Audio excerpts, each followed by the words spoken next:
Hi everyone, my name is Tamana Chaudhary. Welcome to NEET Adda 24/7. I'm your physics educator for NEET UG. ये video I know मैं थोड़ी सी late लेके आ रही हूँ, लेकिन मैं पूरी जांच पड़ताल के बाद लेके आई हूँ। मैंने नीट 2024 के नए सिलेबस को नीट 2023 के फाइनल सिलेबस के साथ कंपेयर किया है, ताकि मैं तुम लोग को एग्जैक्टली चैप्टर वाइज बता सकूँ कि भाई कौन कौन से पोर्शन रिमूव हुए हैं।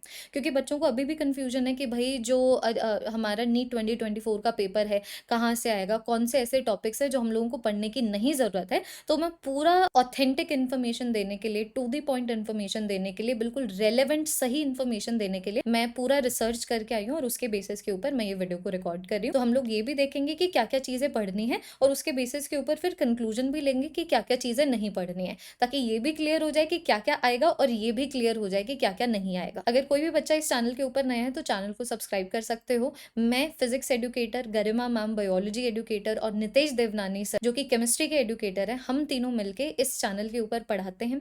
और हम तुम्हें ये भी बता दें कि किस तरीके से पढ़ा जाता है। तो अगर तुम नीट के लिए एस्पायर कर रहे हो तो इस चैनल को डेफिनेटली तुम सब्सक्राइब करो, ताकि हमारी जो पीसीबी की ड्रीम टीम है तुम लोग की हेल्प कर सके नीट 2024 में अच्छा स्कोर करने के लिए। बाकी अगर मानो कोई बच्चा ये वाला पीडीएफ चाहता है तो ये वाला जो पीडीएफ है बच्चों, मैंने अपने जो नीट अड्डा 24/7 का जो ऑफिशियल टेलीग्राम चैनल है, जिसका लिंक इस वीडियो के डिस्क्रिप्शन में अवेलेबल है, उसके अंदर मैंने ये वाला जो पीडीएफ है वो भी अपलोड किया हुआ है। तो वाला टेलीग्राम चैनल ज्वाइन कर लो। अगर इनकेस तुम्हें ना दिखे तो थोड़ा सा वेट कर लेना, ये वाला पीडीएफ तुम्हें उसी टेलीग्राम चैनल के ऊपर मिलेगा। तो शुरू करते हैं फिर बच्चों, हम हमारे आज की इस वीडियो को बात करते हैं क्या क्या पढ़ना है, फिर मैं कंक्लूजन भी देती रहूंगी कि क्या क्या नहीं पढ़ना है। तो सबसे पहले बच्चों, अगर मानो मैं यूनिट्स एंड डिमेंशंस की बात करूं तो देखो, यूनिट्स ऑफ मेजरमेंट है, सिस्टम ऑफ यूनिट है ना, इसके अंदर ऐसा यूनिट पता होना चाहिए, फंडामेंटल और डिराइव्ड यूनिट। तो डिराइव्ड यूनिट में एंगल्स वगैरह आते हैं, तो एंगल मतलब पैरेलक्स मेथड भी आएगा। फिर उसी तरीके से लीस्ट काउंट आ गया, सिग्निफिकेंट फिगर्स आ गए, एरर्स इन दी मेजरमेंट, इसका मतलब जीरो एरर के बारे में भी पता होना चाहिए। डिफरेंट डिफरेंट तरीके के एरर्स क्या होते हैं, कैसे कैसे डिफाइन किया जाता है, सब पता होना चाहिए। डायमेंशंस, डायमेंशनल एनालिसिस और उसके सारे के सारे एप्लीकेशंस। अब तुम लोग यहाँ पर देख पा रहे हो यहाँ पर कुछ चीज़ें मिसिंग है, जैसे कि एक्यूरेसी और प्रिसीजन मिसिंग है। मतलब ये जो है तुम्हारे डिलेटेड टॉपिक में तुम लोग इसको मान सकते हो, क्योंकि जब हम नीट 2023 का सिलेबस भी देखते हैं ना, तो वहाँ पर लिखा हुआ है एक्यूरेसी और प्रिसीजन, लेकिन यहाँ पर नहीं लिखा हुआ है एक्यूरेसी और प्रिसीजन। तो तुम लोग मान सकते हो कि ये वाला जो टॉपिक है इसको हम लोग डिलीटेड टॉपिक के फॉर्म में देख सकते हैं। मतलब ये वाला टॉपिक तुम लोगों को पढ़ने की कोई जरूरत नहीं है। फिर दो चीजें और तुम लोग मिसिंग देख रहे होगे, एक तो आ गया स्क्रू गॉज और एक आ गया वर्नियर कैलिपर। तो मैं भी देख के एक तरीके से खुश हो गई थी कि वाह, वो चले गए दोनों टॉपिक। लेकिन जब तुम यहाँ पर इस तरीके से एक्सपेरिमेंटल स्किल्स में देखते हो तो यहाँ पर वर्नियर कैलिपर भी है और यहाँ पर स्क्रू गॉज भी है। तो किस तरीके से वर्नियर कैलिपर और स्क्रू गॉज से मेजरमेंट लेते हैं सब बच्चों को पता होना चाहिए। ये बिल्कुल भी मत सोचना कि ये वाला जो टॉपिक है उड़ गया है, ठीक है। अब मानो अगर बच्चों में काइनेमैटिक्स की बात करूं, which is motion in one dimension and motion in two dimension, तो इसके अंदर भी फटाफट से देख लेते हैं कि इसके अंदर क्या क्या पढ़ना है। फ्रेम ऑफ रेफरेंस के बारे में, motion in the straight line में पोजीशन टाइम ग्राफ आ गया, स्पीड वेलोसिटी आ गया, यूनिफॉर्म और नॉन यूनिफॉर्म मोशन आ गया, एवरेज स्पीड आ गया, इंस्टेंटेनियस वेलोसिटी आ गया। मतलब जो ऐसे क्वेश्चन नहीं आते कि हम लोग इंटीग्रेशन करते हैं तब हम लोग एक पार्टिकल की पोजीशन निकाल सकते हैं, चेंज इन पोजीशन निकाल सकते हैं, तो वो इंटीग्रेशन और डिफरेंशिएशन जो काइनेमैटिक्स में आता है वो है। फिर आ जाता है यूनिफॉर्मली एक्सेलरेटेड मोशन, इसके अंदर नॉन यूनिफॉर्म एक्सेलरेटेड मोशन नहीं है, इसलिए मैं उसको यहाँ पर इंक्लूड कर सकती हूँ। Non uniform acceleration, non uniform motion नहीं, नॉन यूनिफॉर्म एक्सेलरेटेड मोशन, जिसके अंदर एक्सेलरेशन भी नॉन यूनिफॉर्म, सीधा सीधा यहाँ पर यूनिफॉर्म एक्सेलरेशन गिवन है। Velocity time position time graph, क्या क्या रिलेशनशिप है इनके बीच में यूनिफॉर्मली एक्सेलरेटेड मोशन के लिए। स्केलर्स और वेक्टर से एसोसिएटेड सब कुछ, जैसे कि वेक्टर्स होते क्या है, वेक्टर्स को ऐड कैसे किया जाता है, सब्ट्रैक्ट कैसे किया जाता है, क्रॉस प्रोडक्ट और डॉट प्रोडक्ट कैसे लेते हैं, यूनिट वेक्टर्स क्या होते हैं, वेक्टर को कैसे रिजोल्व किया जाता है, रिलेटिव वेलोसिटी वन डायमेंशन की भी टू डायमेंशन की भी, मोशन इन द प्लेन में प्रोजेक्टाइल मोशन आ जाएगा और यूनिफॉर्म सर्कुलर मोशन आ जाएगा। मतलब काइनेमैटिक्स में जो नॉन यूनिफॉर्म सर्कुलर मोशन पढ़ाते हैं उसको भी हम लोग क्या मान सकते हैं, उसको भी हम लोग डिलीटेड मान सकते हैं। अब अगर बच्चों मैं लॉज ऑफ मोशन और वर्क एनर्जी पावर की बात करूं तो इसमें से कुछ भी नहीं डिलीट हुआ। लॉज ऑफ मोशन में फोर्स और इनर्शिया का कंसेप्ट आ गया, पहला लॉ आ गया मोमेंटम आ गया, दूसरा लॉ आ गया चेंज इन मोमेंटम आ गया, यहाँ पर कंजर्वेशन ऑफ मोमेंटम आ गया, थर्ड लॉ आ गया इक्विलिब्रियम ऑफ को करंट फोर्सेज आ गया, बाद में यहाँ पर फ्रिक्शन आ गया, लॉ ऑफ फ्रिक्शन आ गया और रोलिंग फ्रिक्शन फ्रिक्शन भी आ गया, रोलिंग फ्रिक्शन आ गया, मतलब रोटेशनल डायनामिक्स में रोलिंग मोशन को तुम्हें करना पड़ेगा। काफी बच्चों में कंफ्यूजन है कि रोलिंग मोशन करना है कि नहीं करना है, तो मैं एज अ फिजिक्स एडुकेटर तुम लोगों को बोल रही हूँ, चांस मत लो अपनी प्रिपरेशन के साथ, रोलिंग मोशन के बेसिक्स जानो, क्योंकि अब जब हम आगे रोटेशनल मैकेनिक्स में जाएंगे तो वहां पर भी एक टॉपिक है कि किस तरीके से ट्रांसलेशनल मोशन और रोटेशनल मोशन को कंपेयर किया जाता है, तो वो तुम्हें तभी पता होगा जब तुम्हें रोलिंग मोशन आता है।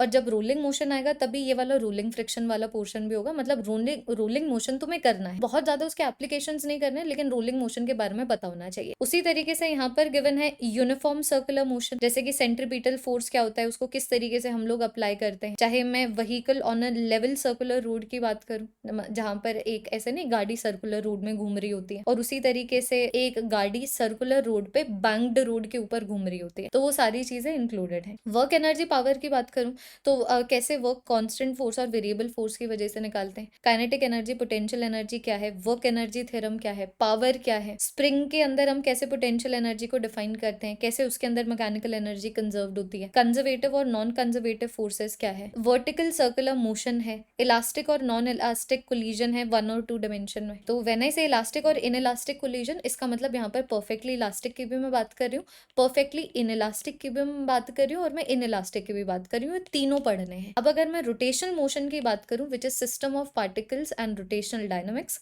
तो यहाँ पर centre of mass of 2 particle system, यहाँ पर मल्टीपल पार्टिकल सिस्टम नहीं है, तो सबसे पहला डिलीटेड तो यही आ जाता है, deleted topic, centre of mass of multiple particle system. अगर कभी भी पार्टिकल्स एसोसिएटेड होंगे और फिर सेंटर ऑफ मास निकालना होगा, तो वो हमेशा 2 पार्टिकल्स रहेंगे, 2 से ज्यादा पार्टिकल्स नहीं आएंगे, तो वो हमारा पहला पॉइंट बन जाता है जो मिसिंग है। फिर आ जाता है centre of mass of a rigid body, जैसे कि एक रिंग आ गया है ना, डिस्क आ गया, हॉलो स्फीयर आ गया, सॉलिड स्फीयर आ गया, यूनिफॉर्म रॉड आ गया, वो सारी चीज। फिर बेसिक कंसेप्ट रोटेशनल मोशन के, जैसे मोमेंट ऑफ फोर्स, टॉर्क को हम लोग कैसे डिफाइन करते हैं, एंगुलर मोमेंटम की कंजर्वेशन और उसके एप्लीकेशन, मोमेंट ऑफ इनर्शिया आ जाता है, रेडियस ऑफ गायरेशन आ जाता है, theorem of parallel and perpendicular axis, उनके एप्लीकेशंस। रिजिड बॉडी के रोटेशन की बात करूं, रिजिड बॉडी के इक्विलिब्रियम होने की बात करूं, या फिर जब रिजिड बॉडी के अंदर लीनियर मोशन भी और रोटेशनल मोशन भी है, तो उसको कैसे कंपेयर किया जाता है, which is basically rolling motion.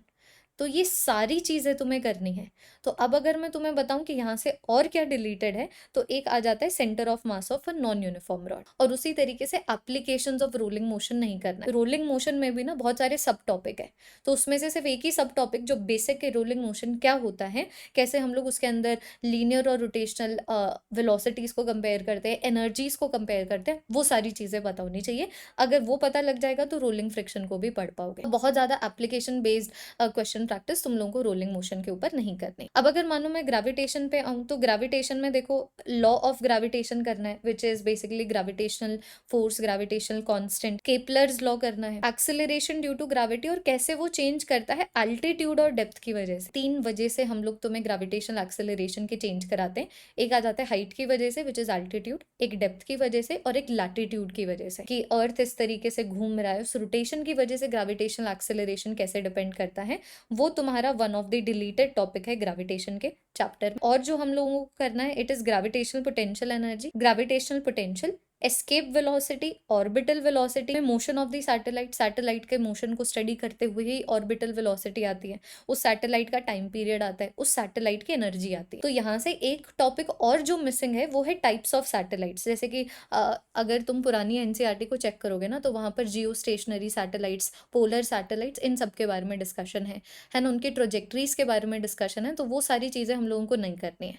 Jio stationery satellites, polar satellites, इन सब के बारे में तुम लोगों को नहीं पढ़ाई करनी है। अब अगर मानो मैं मैकेनिकल प्रॉपर्टीज ऑफ सॉलिड्स के ऊपर चलूं, तो यहाँ पर आगे elastic behaviour, stress strain relationship जो हुक्स लॉ है, फिर यंग्स मॉडुलस, बल्क मॉडुलस और मॉडुलस ऑफ रिजिडिटी। ना तो यहाँ पर पॉइजन्स रेशियो है, ना ही यहाँ पर इलास्टिक पोटेंशियल एनर्जी है। अब अगर मैं मैकेनिकल प्रॉपर्टीज ऑफ फ्लूइड्स की बात करूं, तो यहाँ पर pressure due to a fluid column है ना, गॉज प्रेशर, पास्कल्स लॉ, उसके एप्लीकेशन, कैसे फ्लूइड प्रेशर के ऊपर इफेक्ट होता है ग्रेविटी की वजह से, तो ये सारी चीजें करनी है।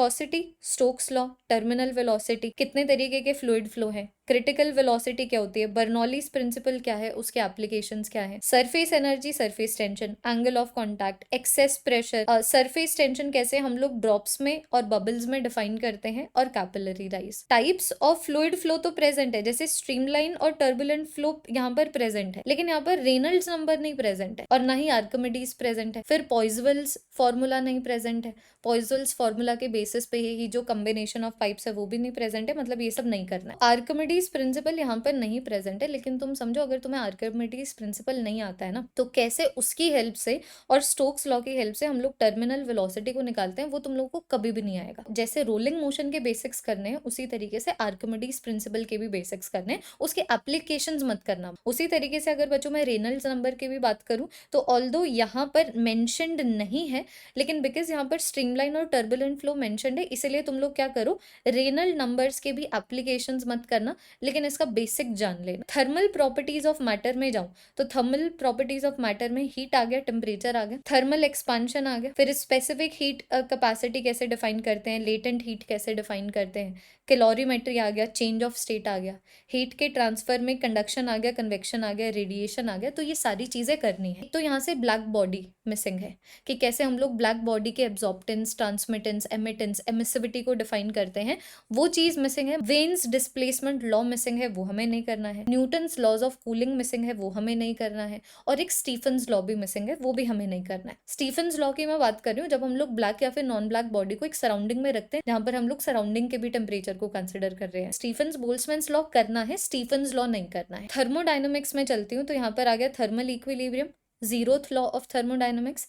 टेम्परेचर का कंसेप्ट क्या है, हीट और वर्क क्या होते हैं, इंटरनल एनर्जी क्या होती है, एक बार ये पता लग गया तो फर्स्ट लॉ ऑफ थर्मोडायनामिक्स क्या है, कैसे फर्स्ट लॉ ऑफ थर्मोडायनामिक्स को हम लोग आइसोथर्मल और एडियाबैटिक प्रोसेसेस में अप्लाई करते हैं। अब इसका मतलब ये नहीं है बच्चों की और सारी प्रोसेसेस इंपॉर्टेंट नहीं है, सब जितने भी तरीके की थर्मोडायनामिक प्रोसेसेस हैं तुम लोग को सारी की सारी करनी है। फिर बाद में आ जाता है हमारे पास सेकंड लॉ ऑफ थर्मोडायनामिक्स, और कैसे सेकंड लॉ ऑफ थर्मोडायनामिक्स के बेसिस के ऊपर हम लोग रिवर्सिबल और इरिवर्सिबल प्रोसेस को डिफाइन करते हैं, ये भी सिलेबस में है। थर्मोडायनामिक्स में से जो चीज मिसिंग है वो है सिर्फ और सिर्फ हीट इंजन और रेफ्रिजरेटर। अब अगर मानो मैं काइनेटिक थ्योरी ऑफ गैसेस की बात करूं तो equation of state of a perfect gas, कैसे कितना काम करना होता है गैस को कंप्रेस करने के लिए, kinetic theory of gas actually में है क्या, काइनेटिक थ्योरी ऑफ गैस में अजम्पशंस क्या है, प्रेशर का कंसेप्ट क्या है, कैसे हम लोग उसको टेम्परेचर के साथ लिंक करते हैं, आरएमएस स्पीड क्या होती है गैस की, डिग्री ऑफ फ्रीडम क्या होता है, law of equipartition of energy क्या है, कैसे हम लोग स्पेसिफिक हीट को डिफाइन करते हैं डिफरेंट डिफरेंट गैसेस के लिए,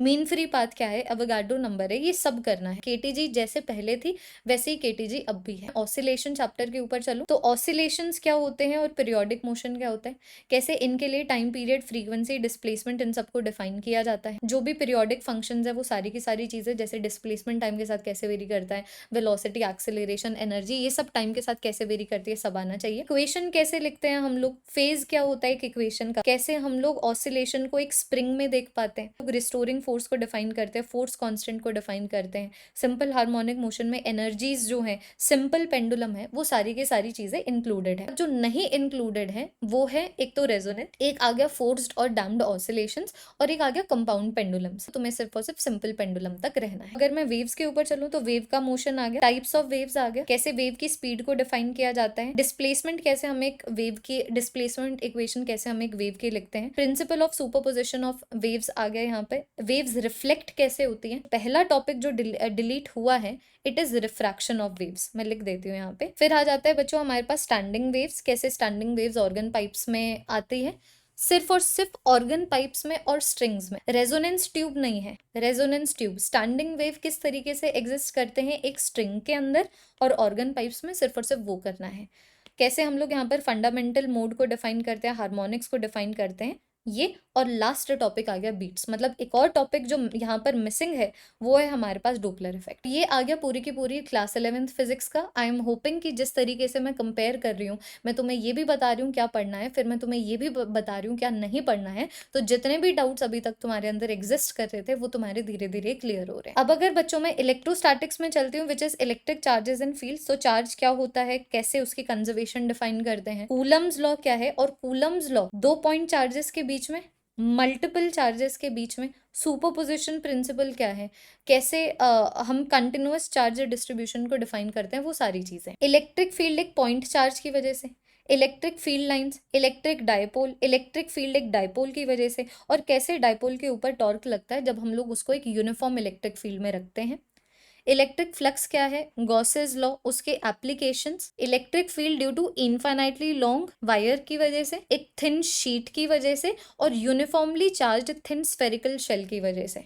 मतलब अब अगर मैं तुम्हें बताऊं कि भाई यहाँ से कौन कौन सी चीजें गायब हुई हैं, तो एक तो अर्थिंग चला गया, एक इंडक्शन चला गया, गोल्ड लीफ इलेक्ट्रोस्कोप चला गया। Electric field due to a point charge ही है, ड्यू टू मल्टीपल चार्जेस नहीं है यहाँ पे। यहाँ पर अभी अगर तुम लोग देखो तो कैसे गॉसेस लॉ को अप्लाई करके हम लोग इनफाइनाइटली लॉन्ग थिन वायर की वजह से निकालते हैं, थिन शीट की वजह से निकालते हैं, और एक शेल की वजह से निकालते हैं। वो तो है, लेकिन स्फीयर नहीं है। तो I can say electric charges in fields में से जो टॉपिक गए हैं वो है इंडक्शन और अर्थिंग, चार्ज कैसे किया जाता है एक बॉडी को, और इलेक्ट्रिक फील्ड जो एक नॉन कंडक्टिंग स्फीयर की वजह से होती है। ये सारी चीजें जा चुकी है। अब अगर मैं इलेक्ट्रिक पोटेंशियल एंड कैपेसिटेंस की बात करूं, तो इलेक्ट्रिक पोटेंशियल कैसे, इलेक्ट्रिक पोटेंशियल एक चार्ज की वजह से डिफाइन किया जाता है, सिस्टम ऑफ चार्जेस की वजह से डिफाइन किया जाता है, और एक डायपोल की वजह से डिफाइन किया जाता है। इलेक्ट्रिक पोटेंशियल भी, इलेक्ट्रिक पोटेंशियल डिफरेंस भी। इक्वी पोटेंशियल सर्फेसेस क्या होती है, इलेक्ट्रिक पोटेंशियल एनर्जी को दो पॉइंट चार्जेस की वजह से कैसे निकाला जाता है, और जब हम इलेक्ट्रिक डायपोल को इलेक्ट्रोस्टैटिक फील्ड में रखते हैं तब उसकी पोटेंशियल एनर्जी को कैसे डिफाइन किया जाता है। ये सारी चीजें यहाँ पर मानो अगर मैं इलेक्ट्रिक पोटेंशियल एनर्जी की बात करूँ तो वो सिर्फ दो पॉइंट चार्जेस की हैं जो एक इलेक्ट्रिक फील्ड में प्रेजेंट है, मतलब मल्टीपल चार्जेस नहीं आएंगे। यहाँ पर जो पहली चीज मिसिंग है वो है इलेक्ट्रिक पोटेंशियल एनर्जी को किस तरीके से दो से ज्यादा चार्जेस के लिए डिफाइन किया जाता है। फिर आगे बढ़े तो कंडक्टर्स और इंसुलेटर का कंसेप्ट। डाइलेक्ट्रिक क्या होता है, इलेक्ट्रिक पोलराइजेशन कैसे होती है, कैपेसिटर्स और उनकी कैपेसिटेंस, कॉम्बिनेशन ऑफ कैपेसिटर्स आ गया, पैरेलल प्लेट कैपेसिटर की कैपेसिटेंस और कैसे वो चेंज होगी विद और without dielectric medium between the plates वो, और फिर आ जाता है energy stored in a capacitor, जब हम लोग पैरेलल प्लेट कैपेसिटर के बीच में एक मेटल स्लैब डालते हैं, क्योंकि 2023 का सिलेबस देखोगे ना तो वहां पर मेटल स्लैब प्रेजेंट है, यहाँ पर नहीं है। फिर आ जाता है मेरे पास वैन डी ग्राफ जनरेटर। ये तीन topics electric potential and capacitance में से गायब है, मतलब ये तुम्हें नहीं करने हैं। करंट इलेक्ट्रिसिटी की बात करूं तो यहाँ पर आ गया electric current, drift velocity, mobility. Drift velocity का रिलेशनशिप क्या है करंट की वजह से, ओम्स लॉ आ गया, यहाँ पर रेजिस्टेंस आ गई, वीआई कैरेक्टरिस्टिक्स आ गई ओमिक और नॉन ओमिक कंडक्टर्स की, है ना। यहाँ पर इलेक्ट्रिकल एनर्जी और पावर आ गई, इलेक्ट्रिकल रेजिस्टिविटी और कंडक्टिविटी आ गई, यहाँ पर कॉम्बिनेशन ऑफ रेजिस्टर्स आ गए, रेजिस्टर्स की रेजिस्टेंस टेम्परेचर के ऊपर डिपेंड करती है, वो आ गई। तो यहाँ पर जो सबसे पहली चीज मिसिंग है वो है कार्बन रेजिस्टर्स और उनकी कलर कोडिंग। फिर अभी बच्चों हम लोग आगे चले तो यहाँ पर आ जाता है मेरे पास एक सेल का इंटरनल रेजिस्टेंस कैसे निकाला जाता है, ईएमएफ और पोटेंशियल डिफरेंस कैसे निकाला जाता है। मैं चाहे कॉम्बिनेशन ऑफ सेल्स की बात करूं, किरचॉफ लॉ की बात करूं, उसके एप्लीकेशंस की बात करूं, फिर व्हीटस्टोन ब्रिज आ गया और मीटर ब्रिज आ गया। करंट इलेक्ट्रिसिटी में से एक और टॉपिक जो डिलीट हुआ है उसमें आ जाता है बच्चों हमारे पास potentiometer. Moving charges and magnetism में से क्या क्या पढ़ना है, तो पहले आ गया बायोट सेवर्ट लॉ, उसके एप्लीकेशंस, है ना।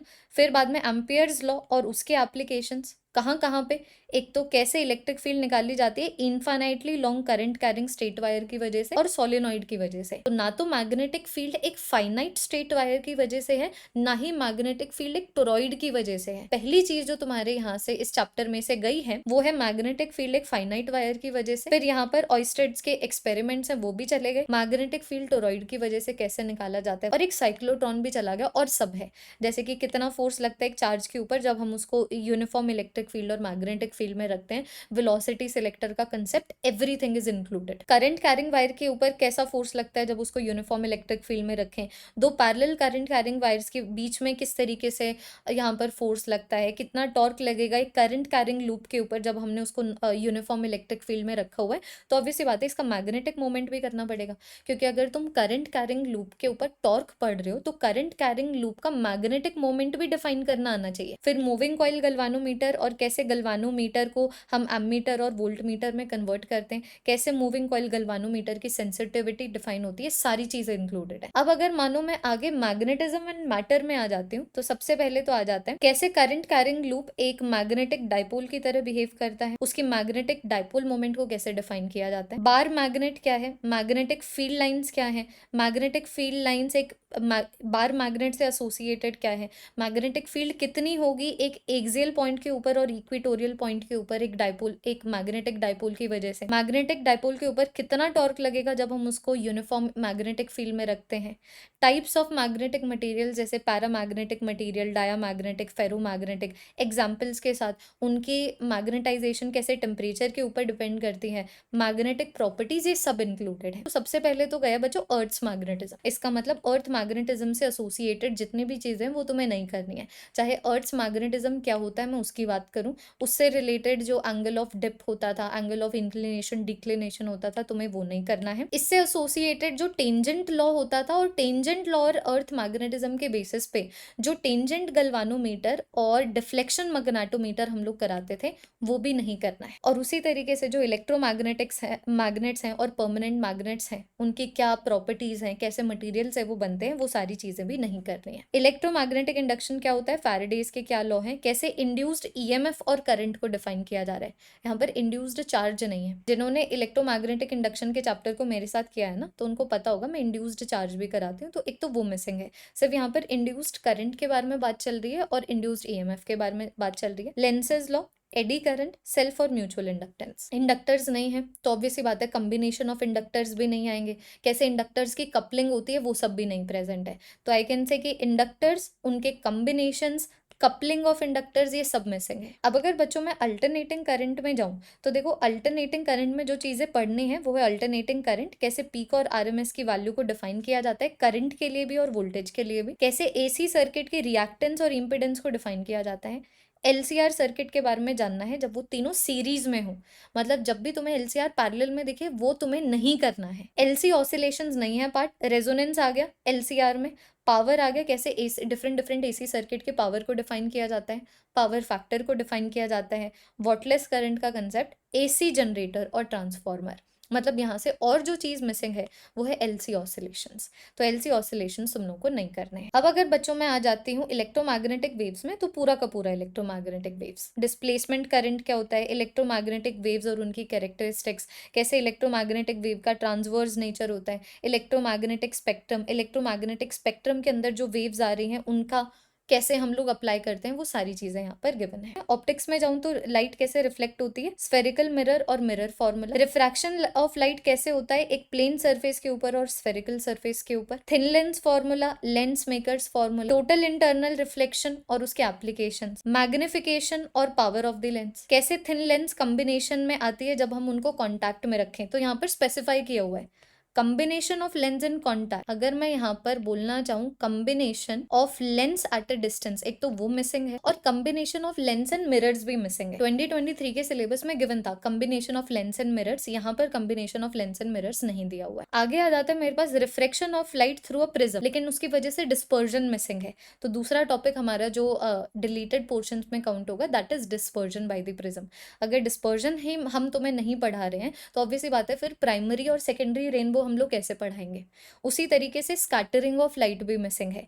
ऑप्टिकल इंस्ट्रूमेंट्स में सिर्फ और सिर्फ माइक्रोस्कोप और टेलीस्कोप है, और कैसे हम लोग इनकी मैग्नीफाइंग पावर को डिफाइन करते हैं। मतलब जो तुम्हारा ह्यूमन आई डिफेक्ट्स थे और उनकी करेक्शन थी वो वाले टॉपिक को भी हटा दिया गया है। तो मैं बोल सकती हूँ कि एक ऐसा चैप्टर जिसमें से काफ़ी अच्छी चीज़ें डिलीट हुई है, मतलब काफ़ी ज़्यादा चीज़ें डिलीट हुई हैं, वो अभी तक सिर्फ एक ही चैप्टर है जो कि हमारा रे ऑप्टिक्स। तो देखो वेव ऑप्टिक्स में क्या क्या करना है, वेव फ्रंट्स क्या होते हैं, ह्यूगेन्स प्रिंसिपल क्या है, कैसे हम लोग रिफ्लेक्शन और रिफ्रैक्शन को बता सकते हैं with the help of Huygens principle, interference, YDSE का एक्सपेरिमेंट और कैसे हम लोग फ्रिंज विड्थ को डिफाइन करते हैं, पूरा का पूरा इंटरफेरेंस पैटर्न की सारी प्रॉपर्टीज पता होनी चाहिए कोहेरेंट सोर्सेज ऑफ लाइट की वजह से, डिफ्रैक्शन कैसे हम लोग कराते हैं और वो वाले सिनेरियो में कैसे हम लोग विड्थ ऑफ सेंट्रल मैक्सिमा को डिफाइन करते हैं, पोलराइजेशन है, प्लेन पोलराइज्ड लाइट है, ब्रूस्टर्स लॉ है, use of plane polarise light है और पोलरॉइड्स है। मतलब मैं बोल सकती हूँ पोलराइजेशन और पोलरॉइड्स है, मतलब एक तरीके से कैसे लाइट को पोलराइज किया जाता है पोलरॉइड्स की हेल्प से, और मेलस लॉ, वो सारी चीजें इंक्लूडेड है। तो मैं बोल सकती हूँ कि वेव ऑप्टिक्स में से जो चीज कटी है ना वो है सिर्फ और सिर्फ कि कैसे माइक्रोस्कोप और टेलीस्कोप के लिए हम लोग रिजॉल्विंग पावर को डिफाइन करते हैं। मानो अगर मैं डुअल नेचर के ऊपर चलती हूँ, डेविसन और जर्मर एक्सपेरिमेंट हटा है और सारी चीजें। एटम्स की बात करूं तो बच्चों एटम्स में से कुछ भी नहीं हटा है, जो एटम्स 2023 में था अब की बार बार भी है।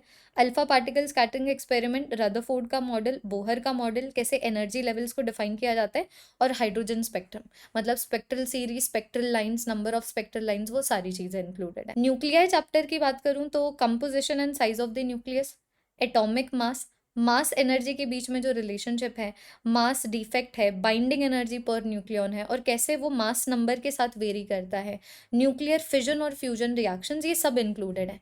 तो जो नहीं इंक्लूडेड है, एक तो वो है आइसोटोप्स, आइसोटोन्स और आइसोबार्स, जिसको हम लोग डिफाइन करते हैं, तो ये तुम्हें नहीं पढ़ना है। और उसी तरीके से रेडियो एक्टिविटी भी नहीं पढ़नी है, चाहे मैं रेडियो एक्टिविटी और रेडियो एक्टिविटी के लॉ की बात करूं, जो one of the most scoring 80 topics हुआ करता था, या फिर मैं अल्फा डी के, बीटा डी के और गामा डी के की भी बात करूं, ये तुम्हें न्यूक्लियर चैप्टर में से बच्चों नहीं पढ़ना है। तो आगे हमारा लास्ट चैप्टर आ गया सेमीकंडक्टर्स वाला।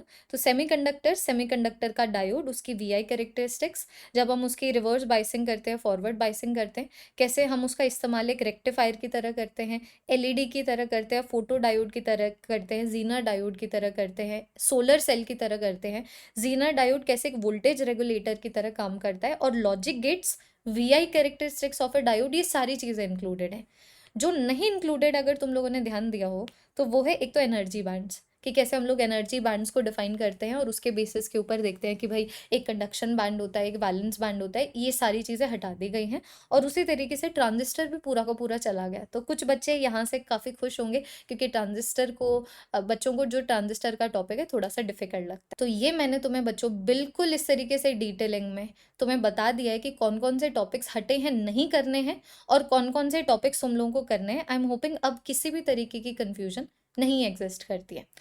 बाकी अगर मानो मैं एक बार ज़रा सा यहाँ पर ये भी देख लूँ कि कौन कि क्या क्या चीज़ें जो मे बी यूनिट 1 से लेके यूनिट 19 तक नहीं लिखी हो, क्या पता वो यूनिट 20 में लिखी हो। तो एक तो हो गया वर्नियर कैलिपर और स्क्रू गॉज, है ना, एक सिंपल पेंडुलम, और कैसे फिर बच्चों हम लोग उसके एनर्जी को स्क्वायर ऑफ द एम्पलीट्यूड और टाइम के साथ प्लॉट कर सकते हैं। मीटर स्केल की हेल्प से कैसे ऑब्जर्वेशंस ली जाती हैं। यंग्स मॉड्यूलस ऑफ इलास्टिसिटी कैसे एक मेटालिक वायर के लिए डिफाइन होता है। सरफेस टेंशन ऑफ वाटर, और कैसे सरफेस टेंशन ऑफ वाटर की हेल्प से हम लोग डिटर्जेंट कैसे काम करते हैं उसको डिफाइन करते हैं, और कैसे surface tension of the water की वजह से ही कैपिलरी राइज होता है, ये सब इंक्लूडेड है। कोएफिशिएंट ऑफ विस्कोसिटी, और कैसे हम लोग टर्मिनल वेलोसिटी को डिफाइन करते हैं एक स्फेरिकल बॉडी के लिए जो एक फ्लूइड के अंदर जा रही है। कैसे हम स्पीड ऑफ साउंड को डिफाइन करते हैं एयर में रूम टेम्परेचर के ऊपर यूजिंग अ रेजोनेंस ट्यूब। अच्छा, यहाँ पर यूजिंग अ रेजोनेंस ट्यूब है, रेजोनेंस ट्यूब का टॉपिक नहीं गया है तो मैं यहाँ से हटा देती हूँ। फिर रेजोनेंस ट्यूब नहीं गया है, ये हमारा एक्सपेरिमेंट्स में गिवन है। स्पेसिफिक हीट कैपेसिटी कैसे डिफाइन करते हैं हम सॉलिड के लिए और लिक्विड के लिए, बाय मेथड ऑफ मिक्सचर्स, ये भी करना है। मतलब डिफरेंट डिफरेंट गैसेस को हम लोग मिक्स करके, या सॉरी डिफरेंट डिफरेंट लिक्विड्स को मिक्स करके स्पेसिफिक हीट निकाली जाती है, वो कैसे निकालते हैं वो सब है। कैसे मीटर ब्रिज की हेल्प से हम लोग रेजिस्टिविटी निकालते हैं, कैसे रेजिस्टेंस निकालते हैं ओम्स लॉ की हेल्प से, है ना, कैसे हम लोग गल्वानोमीटर का रेजिस्टेंस निकालते हैं और फिगर ऑफ मेरिट निकालते हैं, कैसे हम लोग कॉन्वेक्स मिरर, कॉन्केव मिरर और कॉन्वेक्स लेंस का फोकल लेंथ निकालते हैं पैरेलैक्स मेथड की हेल्प से, ये ऐड हुआ है। कैसे जो एंगल ऑफ इंसिडेंस के साथ एक प्रिज्म की वजह से जो एंगल ऑफ डेविएशन है उसके वो डिपेंड करता है, वो भी इंक्लूडेड है। रिफ्रैक्टिव इंडेक्स कैसे एक ग्लास स्लैब का निकाला जाता है एक ट्रैवलिंग माइक्रोस्कोप की हेल्प से। पीएन जंक्शन कैसे काम करता है फॉरवर्ड और रिवर्स बायस में। जीनर डायोड किस तरीके से काम करता है और कैसे उसके ब्रेकडाउन वोल्टेज को डिफाइन किया जाता है। एक डायोड को कैसे आइडेंटिफाई करते हैं, एलईडी, रेजिस्टर, और कैसे हम लोग कैपेसिटर बना सकते हैं इन सब के मिक्सचर से। तो ये नए नए टॉपिक हैं जो बच्चों इंक्लूड हुए हैं। कुछ बच्चे खुश होंगे, कुछ बच्चे दुखी हुए होंगे बिकॉज सिलेबस अपडेट हुआ है, लेकिन व्हाट्सोएवर बच्चों you need to be ready to crack NEET no matter what. अगर रेडी हो नीट को क्रैक करने के लिए, अगर रेडी हो ये जो तुम्हारे सामने एक नया चैलेंज आया है इसको फेस करने के लिए, इसकी वजह से जो कट ऑफ के ऊपर फर्क पड़ेगा, उस चैलेंज को भी अगर भिड़ने के लिए अगर उस चैलेंज से भी भिड़ने के लिए तैयार हो, और अगर उस चैलेंज से जीतने के लिए तैयार हो, let me see some hashtag no matter what in the comment section. ये जो पीडीएफ है तुम लोगों को टेलीग्राम चैनल के ऊपर मिल जाएगा। That is all everyone, thank you so much. Like कर दो इस वीडियो को, और इस वीडियो को तुम लोग आगे और नीट एस्पायरेंट्स में भी फैला सकते हो। That is all everyone, thank you so much. Adios.